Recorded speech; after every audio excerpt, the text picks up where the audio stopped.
All right, good morning. Welcome back. This is the I Am Sorry About Last Night podcast. My name is Tom, part of the Social Podcast Network, www.socialpodcastnetwork.com. March 9th, 2021. It is Tuesday. Good morning. So it's been a bit. Had to take a bit of a break. One, I had to find problems to talk about. I'm not having a lot of problems. Life is pretty good. I'm getting bored with the same old, quarantine and vaccines and masks, and that same old topic is boring. And so I just had to take a little break and see, I had to remind myself, as a person of recovery, as great as I think I am, I still struggle. I may not want to buy a bottle of vodka and drink it, but, I still have an ego, pride, all that shit that, it plays a role for some things. But there's other things that it can be a distraction. And, I started doing this podcast because I wanted to share what my life was like after I got sober. Because the picture that I paint, or the picture that is painted, is that sobriety leads to happiness. Or actually, nobody ever even said that. Nobody actually ever said anything. I just assumed. And, and they're right, or it is right. You put down the drink and life does improve a lot. But that other part, that the 12 steps, the program, you honestly do not need any sort of program to quit drinking. A good black eye, crash car, inappropriate behavior, those are usually enough to put the drink on the shelf for a bit. It's just trying to keep the drink on the shelf. And that's where programs come into place. But, a lot of the times we are not here for the program. We're here just to, speaking for me, I showed up just to get people off my back, to avoid embarrassing conversations. I've always been good at that, shucking and jiving, getting away, avoiding. And that's kind of what happened when I got sober.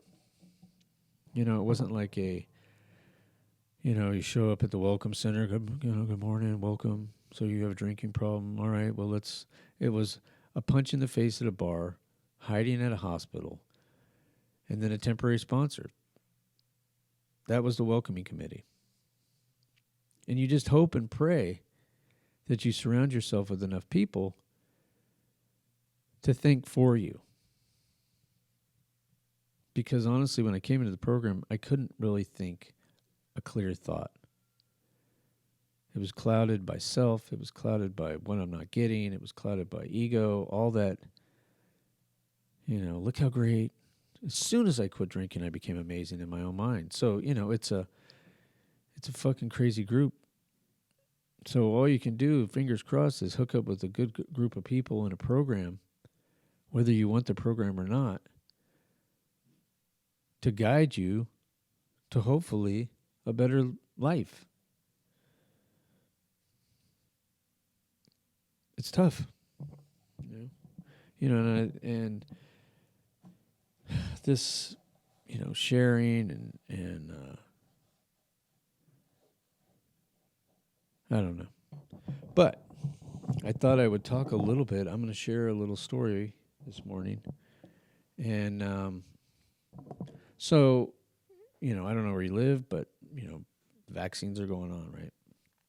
And you hear, or I've heard on the news about, vaccines getting thrown away, blah, not being able to be used. And they're like, if you can get it in an arm, get it in an arm. Don't let it go to waste. And but I am not 65, 52.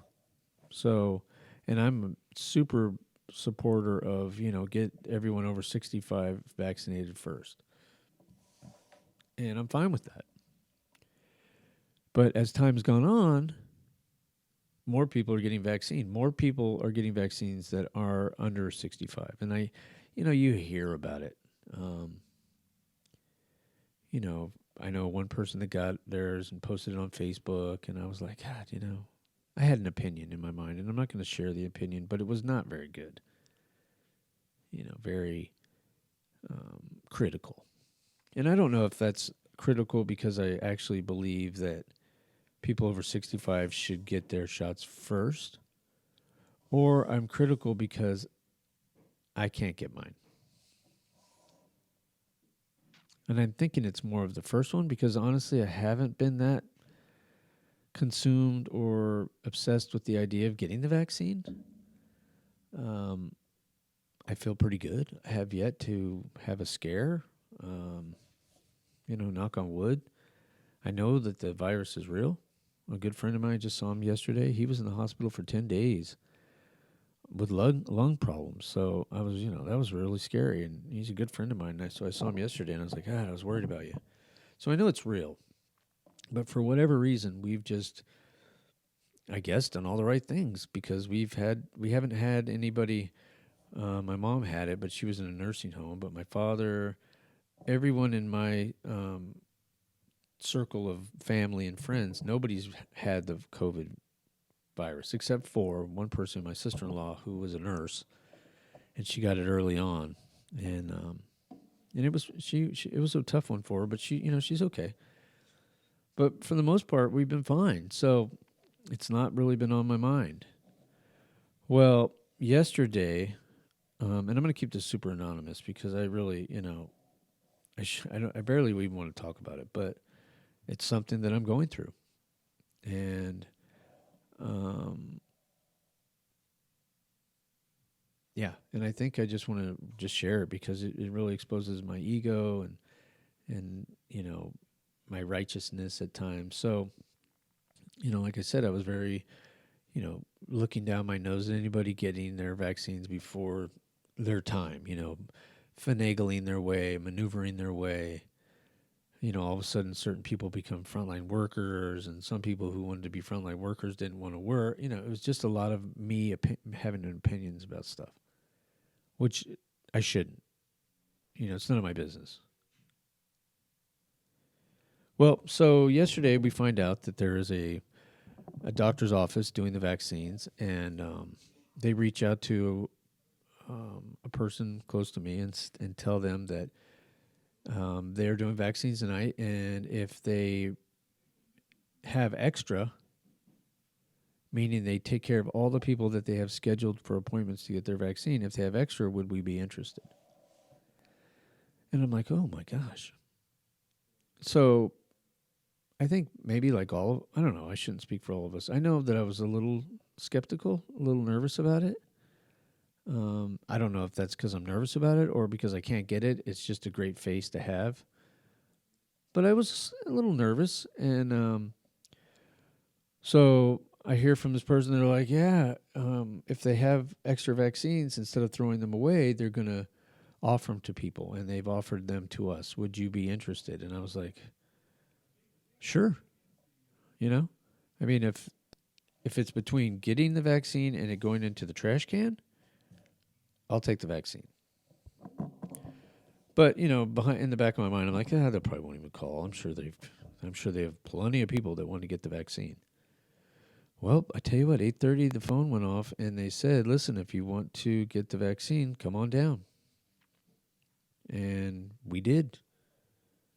We went down, and they had 12 extra vaccines, and we got our vaccine. We got our first shot, and I felt kind of guilty. And I was telling a friend of mine, if this had been the beginning of the vaccines, I wouldn't have done it. But a lot of people that I know now, especially over 65, have started getting their first and second shot. My father's had his second shot. Most of the people I know have either at least gotten their first shot and have the second one scheduled. There's one lady, a client that I know, who has not had any luck getting her vaccine. So from the doctor's office last night, because he said we're going to have some extra for tomorrow. Do you have some people that you know that might want to get, and it's, we consider nurses and school teachers like frontline workers, but there's a lot of people. If you have a small business, you're a frontline worker. You're dealing with people, and so at this point, we're all frontline workers. But I called her last night. I said, hey, I can get you a vaccine if you want to get it in the morning. She said, I'm already scheduled for BB on Wednesday. I've confirmed. I said, okay. I thought of every person that I knew that might not have had it. I couldn't think of anybody. So I called a couple other friends, and, we all got our vaccines. And we were talking about it this morning, and I'm like, we definitely waited. I don't know. I feel like the tide is starting to turn. I think the vaccines are really starting to flow in. People are getting vaccinated. They said that they want everybody, I think, vaccinated by June. So that's March, April, May. So 2.5, 3 months. Yeah, it was, I don't know. Has anybody else gone through this? It's a little bit of a, I don't know, man. It's, you want to be, you don't want to be selfish, and I, like I said, I don't think we have been. I think we've been fine. Honestly, until we heard this yesterday, I had no intention. I didn't really even care about the vaccine. But then when we found out we could get it, after everybody that was supposed to have gotten it did receive it, and there were extra, we got it. And I tell you what, it kind of feels kind of good to be part, at least in the first shot of getting the vaccine.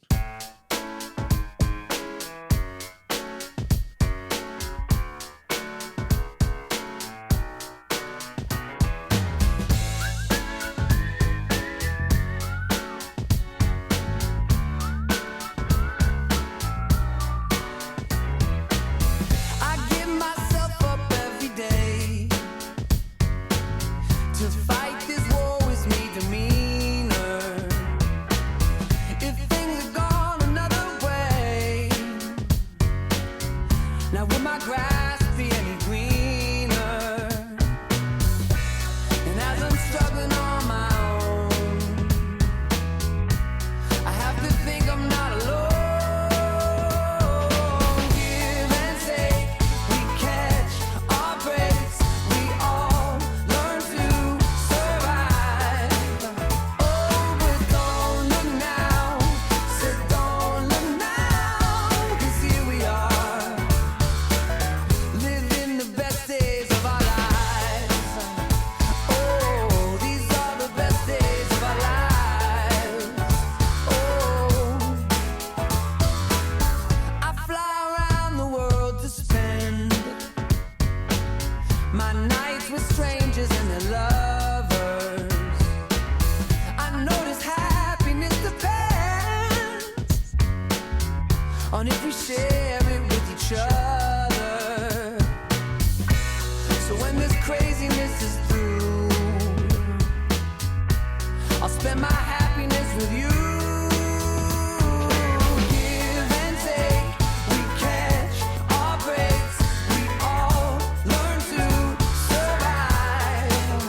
Oh, but don't look now, I said don't look now, 'cause here we are, living the best days of our lives. There you go. Best days of our lives. So anyway, that's my confession. I've shared it. Don't judge me. I hope we all get vaccinated. I hope we get through this issue that we're going through and kind of. But what do we? Have we learned anything? I don't know. A lot of people have opinions about what they've figured out, and I don't know. Yeah. So, like I said, I took a break. I had to get a step back a second and remind myself, what this podcast is about. And this podcast is about sharing my life after putting down the drink. And sometimes I'll find myself giving advice, and I don't want to. I find myself telling people what they should do. I don't want to do that either. I'm not here to tell you. I'm not here to give you advice. This is about what I did and what I continue to do. And, I shared the other day about that cuss can and how annoying it was to me. And, it's a great example of either me just saying, whatever, or at what point is it important that I point something like that out? And I had a guy come in that I cut his hair, and he's part of the program. And I said, listen, man, what do you think about this cuss can thing? And he agreed. It is, it's not part of the traditions. It's not requirement of a meeting. So he agreed. Am I going to do anything about it? No. Because, it's tough. It's tough to go to meetings. It's definitely tough now. I can't really get to a meeting, but hopefully we'll get back to getting to some meetings. But prior to this, it's tough to get to a meeting, especially when you have 11, 12, I've been doing this for almost 25 years. But at the end of that, it's hard to find meetings routinely that you want to go to because, it was easy in the beginning. I had nothing. I had no life, no friends. That was me basically being reborn. I came out of that BB hospital basically a newborn. Life that I had known up until that point was over. Going to the liquor store, that was over. Going to the bar, that was over. Drinking and driving, that was over.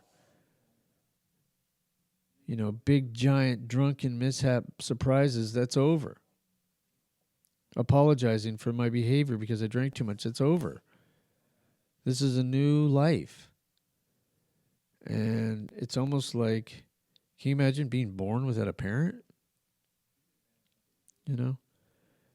So coming into the program early, getting that temporary sponsor, it was like having a family. And I had nothing else to do. I was working. I still had a job, so I would work. But after work, I had nothing going on. So it was easy for me to, I would probably do 5, 6, 7 meetings a week. I had nothing else to do. But you get better.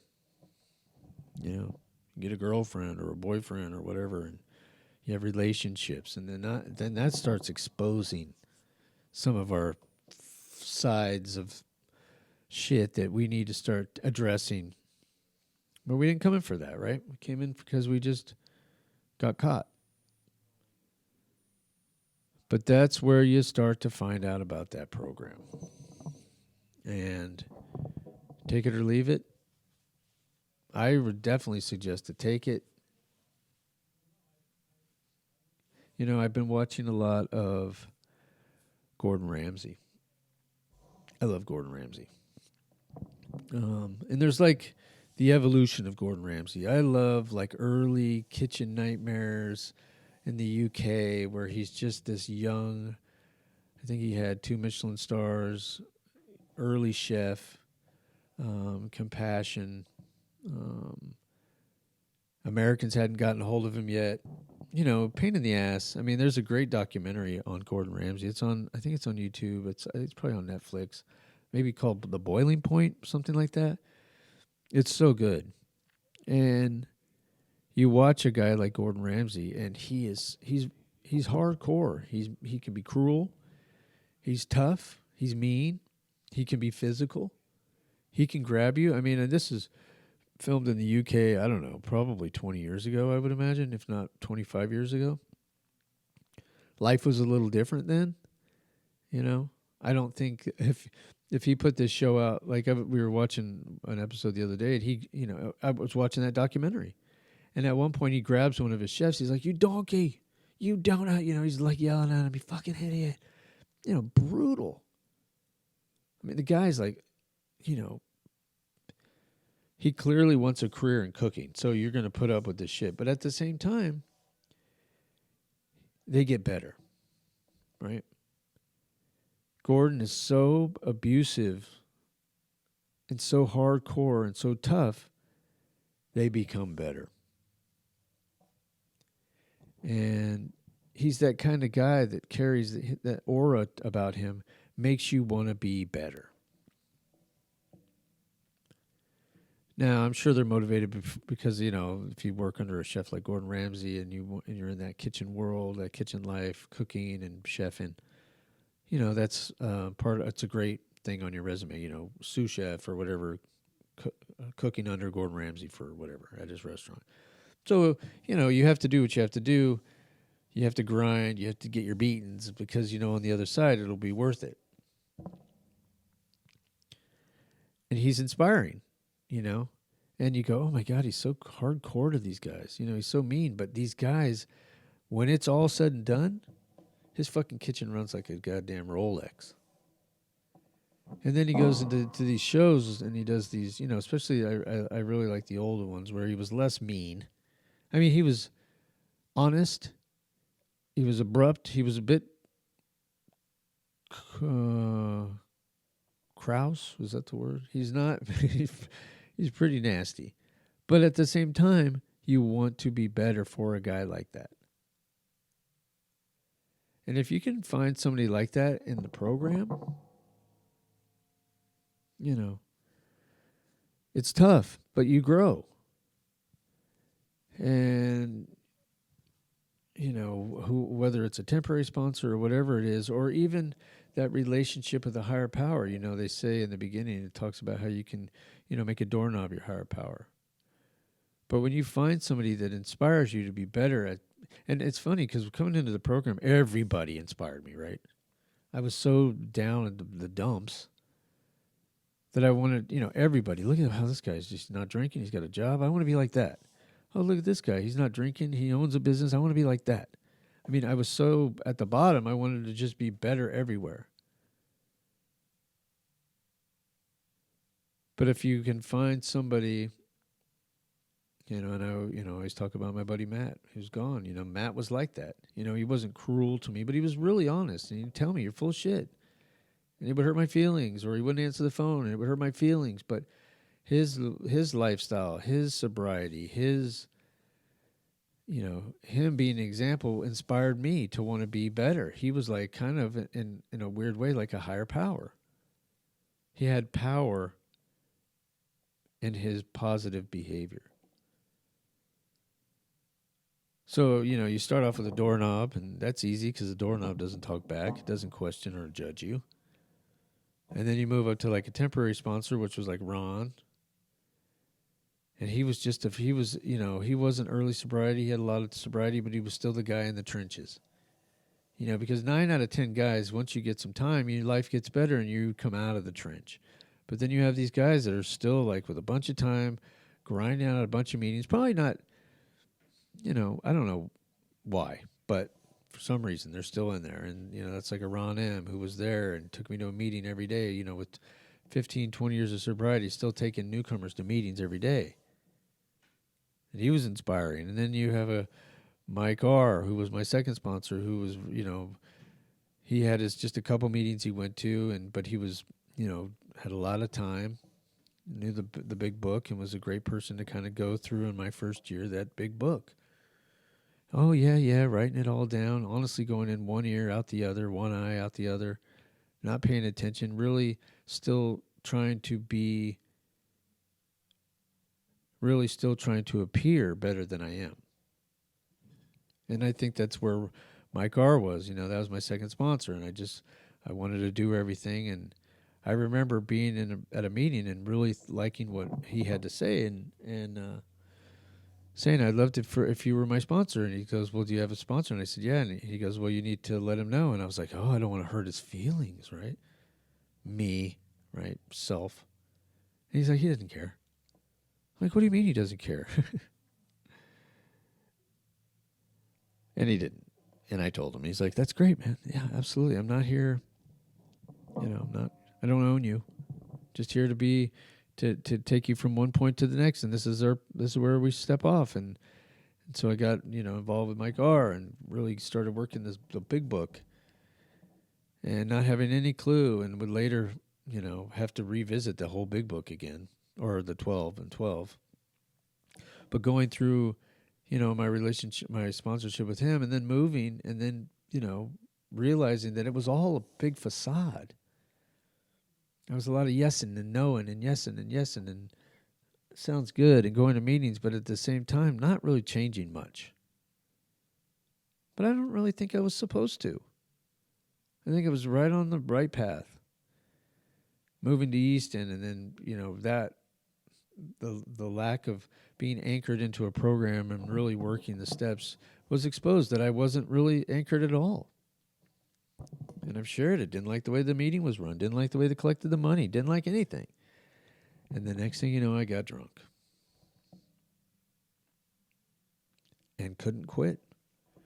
Drank that day and could not stop. And that was an eye-opening experience. I was like, wow. So when they talk about the gift of sobriety, it is really, it's a gift. And if you give the gift back, you can't have it back. It just doesn't show up as easy as it did the first time. Because by now I'm thinking, I got the gift because I do all the work. No, you got the gift because you got punched in the face.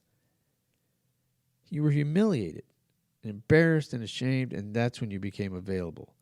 All that self has returned, laying in the high weeds, and just when I wasn't expecting it, pounced on me. Finally, drinking and losing my first wife and basically losing everything and checking into that rehab up in York, Pennsylvania, and coming back, and then finally finding my buddy Matt. And he would teach me like Gordon Ramsay.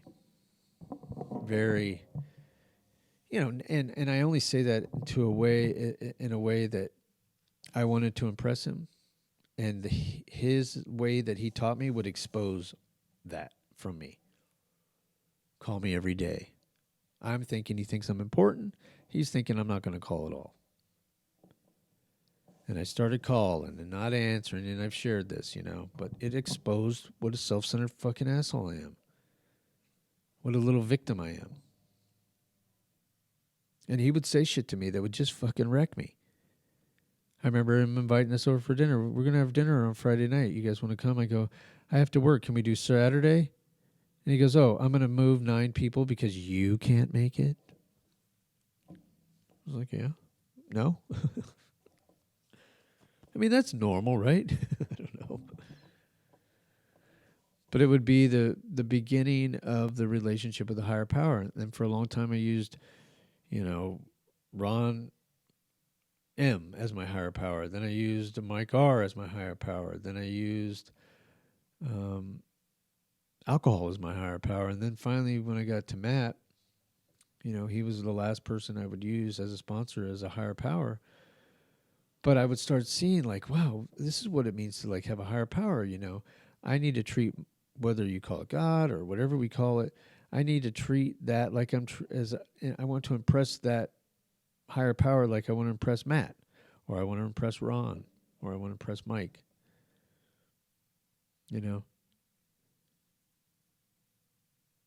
And so today, with problems, I talk to my higher power about it, and I say it out loud, and I expose my fears and and when self is trying to get too much cake at the party, I expose that, and I pray about it, and I turn it over, and I treat the higher power that I cannot see, that is up in the sky or wherever it is, like I would have called Matt.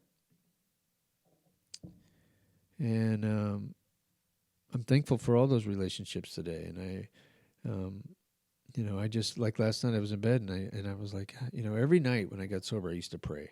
Every morning I used to pray. And I've gotten out of that habit. I haven't been praying at night. So last night I said, Dear Lord, thank you for this day. Thank you for giving me another day sober. Watch over us tonight as we sleep. Pray this all in Jesus' name. Amen.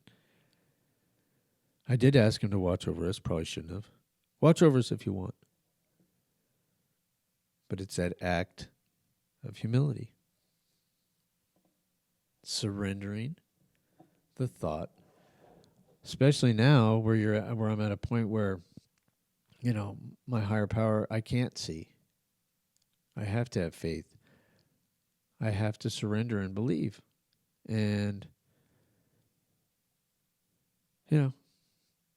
very lucky. I hope everyone's having a great day. Sorry for the time off. Hope get back into it and start avoiding having to say sorry the next day. See ya.